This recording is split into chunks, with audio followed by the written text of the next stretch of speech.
America अपने ही घमंड के कारण अब बिल्कुल चूर चूर होता जा रहा है, क्योंकि उसको इस बात का बहुत घमंड है कि मैं तो विश्व का सबसे ताकतवर देश हूँ। और ट्रम्प इस ताकत के नशे के अंदर किसी को भी दबा लेना, किसी भी राष्ट्रपति को उठा लेना या कुछ भी करने के लिए आप देख ही रहे हो अग्रसर हैं। कभी टैरिफ की होड़ में, कभी पेट्रोलियम की होड़ में, कभी जी यूएस डॉलर हमारा नीचे नहीं जाना चाहिए। ये सारी जो होड़ है ये सारी दिखाती हैं घमंड अमेरिका का। और इस घमंड को पूर्ण रूप से अपनी बहुत ही स्ट्रेटेजिकल अपनी वॉइस के साथ भारत धीरे धीरे करके तोड़ रहा है। अब अमेरिका हर तरीके से अटलांटिक ओशन के अंदर जो उसका वो सागर है उसके अंदर हमेशा क्या करता था कि जो बाकी देश में सैन्य पावर्स जो भी एक्सपेरिमेंट्स होते थे उनके ऊपर उसकी कड़ी निगरानी रहती थी कि किस देश में क्या हो रहा है क्या नहीं हो रहा। और आज की डेट में पाकिस्तान की ये हालत है कि वो हर तरीके से जो उसकी सैन्य शक्ति है या नेवल बेस हैं वो सारे घिर गए हैं और बाहर से उसकी सप्लाई चेन बिल्कुल ख़त्म हो चुकी है।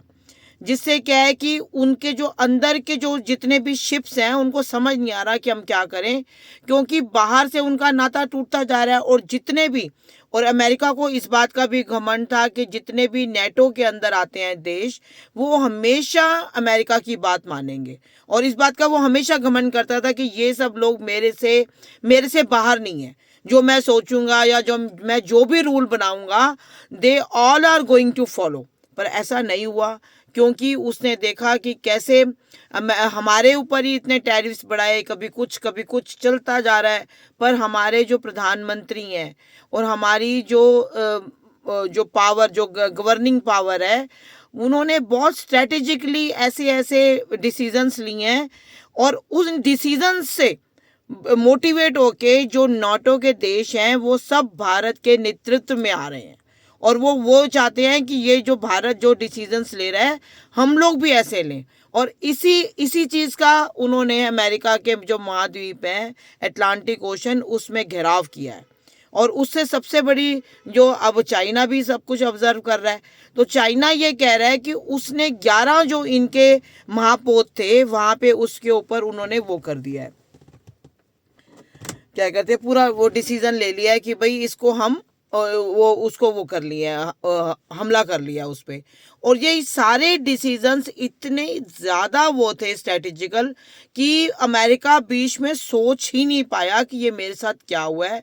और अमेरिका अब हर तरीके से घिरा हुआ है और उसको ये समझाने की पूरी पूरी दुनिया की, पूरी विश्व की ये कोशिश चल रही है कि अब जैसे पहले एक देश के कारण पूरे आप विश्व में अपना वो कर लेते थे, अब ऐसे नहीं होगा। अब आपको स्ट्रेटेजिकली अगर आपने राज करना है तो आपको सबको मिल के चलना पड़ेगा। और भारत सबको अपने साथ लेके चलता है, इसीलिए नाटो देश भी भारत के साथ हैं। और भी चाइना जैसे लोग भी, चाइना जैसी कंट्रीज भी अब कहीं ना कहीं उनको पता है कि हम भारत से पंगा नहीं ले सकते, तो वो हमारे साथ है। और रशिया तो ऑलरेडी हमारे साथ ही है।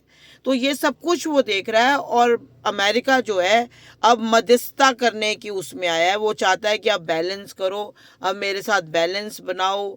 और रिक्वेस्ट कर रहा है हमारे देश को कि मैं वापसी आना चाहता हूँ, ताकि कुछ पावर्स मेरे हाथ में फिर से आ जाएं जैसे पहले थी। और वो हर तरीके से चाहता है कि यूएस डॉलर जो जो मेरी साख बनी हुई थी वो बनी रहे।